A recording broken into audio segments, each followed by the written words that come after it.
Imagine thinking you could take down an empire that controls the entire galaxy. Not just a country, not just a planet, the entire galaxy. That's the Rebel Alliance, in a nutshell.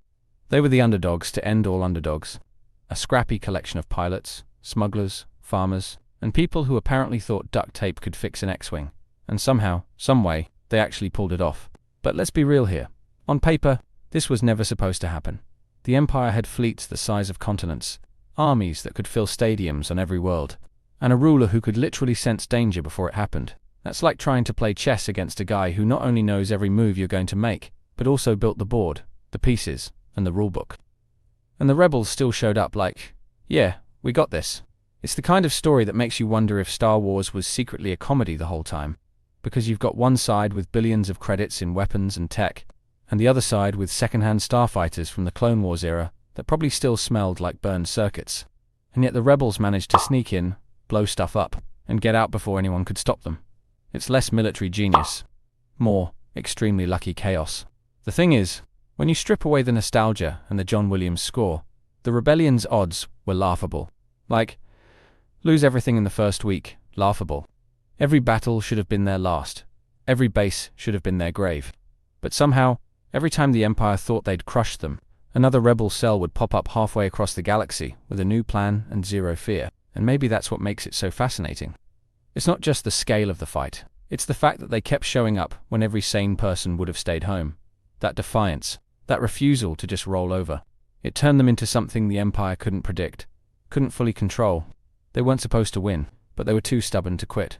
In this video, we're going to break down exactly why the Rebel Alliance never should have stood a chance against the Empire. We'll dig into the overwhelming firepower, the political chokehold, and the sheer intimidation the Empire held over the galaxy. Then we'll look at the desperate tactics, the razor-thin victories, and the moments where survival hinged on pure luck. By the end, you'll see why their win wasn't just unlikely. It was borderline impossible, and somehow, that makes it even better. When you really think about it, how did the Rebel Alliance even expect to win? I mean, seriously. The Empire had a galaxy-spanning military, massive fleets patrolling thousands of systems, and a logistics network that made sure they could crush a revolt before most people even knew it started. Yet somehow, these ragtag fighters thought they could stand toe-to-toe with that. It's like trying to beat a professional football team with a handful of kids from gym class, and thinking your best shot is that one kid who's decent at dodgeball. The sheer scale difference is wild when you break it down. The Empire had hundreds of star destroyers, each one a small city with enough firepower to turn continents into glass, while the rebels, well, they had X-Wings, which were basically space motorcycles compared to the behemoths they faced. Even when they scored victories, it was usually because the Empire didn't see them coming, not because they had any kind of actual advantage. And then there's the manpower. The Empire's population base was in the trillions. Their recruiting pool was limitless. The rebellion, on the other hand, had to rely on whoever was brave, desperate, or crazy enough to sign up. Sure, that makes for great storytelling, but in real war, that's a recipe for disaster. Plus, Palpatine wasn't just some bureaucrat in a cape. He was a Sith Lord, with the ability to sense threats before they happened. That's like trying to play poker against someone who can literally read your mind. How do you outsmart someone like that without them noticing? Spoiler, you usually don't. It's these massive imbalances that make the whole conflict feel less like a fair fight, and more like a miracle. And honestly, that miracle is what makes you lean forward and ask, how on earth did the rebels even pull it off? The more you look at it, the more ridiculous it gets. Because the Empire didn't just have better weapons, they had better everything. They controlled the economy, the trade routes, the shipyards, the planets with actual resources. The rebels had to scrape together old Clone Wars leftovers and hope they still worked, while the Empire was rolling out brand new TIE fighters like they were fast food orders. Even worse, the rebellion was constantly on the move. They couldn't hold territory, couldn't set up permanent factories, couldn't mass-produce anything without the Empire sniffing it out. Imagine trying to fight a war where every time you build something, you immediately have to tear it down and run. That's not strategy, that's survival. It's easy to cheer for the rebels when you watch the movies, but if you step back and think about the cost, it's heartbreaking. Every small victory they had came with devastating losses. Entire squadrons wiped out. Whole cells destroyed before they even had a chance to make a difference. We celebrate Yavin, but how many unnamed pilots never made it back? And for the civilians who supported them, the price was even higher. Villages burned, families torn apart. People disappearing in the middle of the night for the crime of giving food to the wrong person. The Empire's punishment for aiding the rebellion was swift and absolute, leaving behind nothing but silence where life used to be. The rebels couldn't protect everyone, and they knew it. Every supply run was a gamble. Every mission risked more lives than they could afford to lose. There's no glory in watching friends vanish from the fight, replaced by fresh-faced recruits who don't yet realize what they've signed up for. Even the leaders carried the weight. Mon Mothma, watching her network crumble under Imperial crackdowns. Leia losing her homeworld and still standing in front of the Senate like it hadn't broken her. These weren't untouchable heroes. They were people slowly wearing down, one tragedy at a time. When you see it like that, the rebellion's story stops feeling like a series of lucky breaks and starts feeling like a tragedy where the survivors were simply the last ones standing. But here's the thing. For all the odds stacked against them, the rebels still managed to stand their ground. And that's kind of incredible when you think about it, because this wasn't just about firepower. It was about belief. They believed the galaxy could be free again, and that belief carried them further than any weapon ever could. Look at Rogue Squadron, facing Star Destroyers head-on, weaving through blaster fire like they were invincible, or the undercover operatives in the Empire's core worlds, risking everything just to pass along scraps of information. That kind of courage is something the Empire could never mass-produce. There's also the way the rebels adapted. They didn't fight the war the way the Empire wanted. They fought it on their own terms. Small, fast, unpredictable.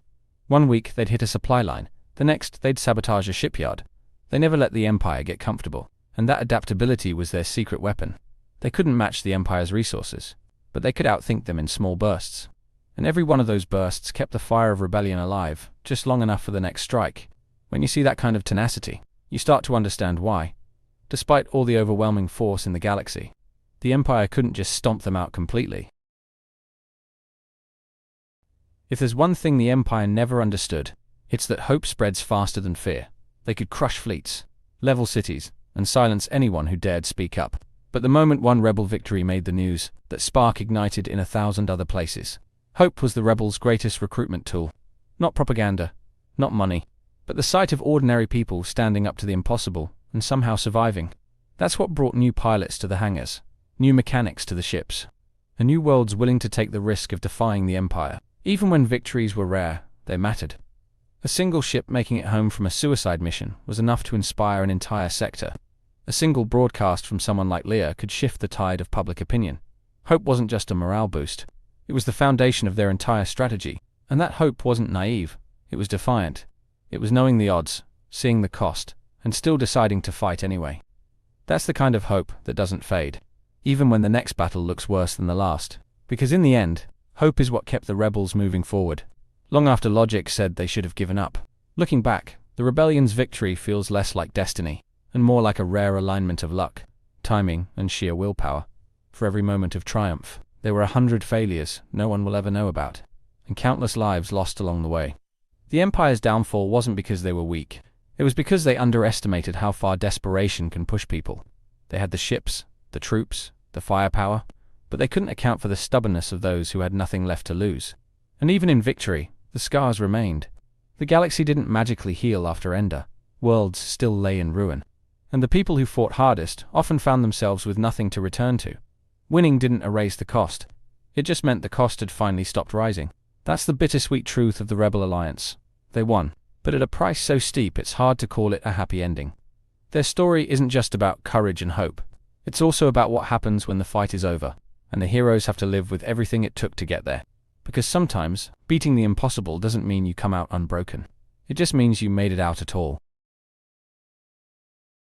Thank you for watching. Be sure to like, subscribe, and hit that share button. My main channel is Critical Analysis Hub, where I post Star Wars content about the movies. My secondary channel is Critical Analysis Hub Plus, where I focus on the shows of Star Wars. And my third channel is Critical Analysis Hub XP, where I post comic books. Be sure to take a moment and check them out. Thanks, and may the Force be with you.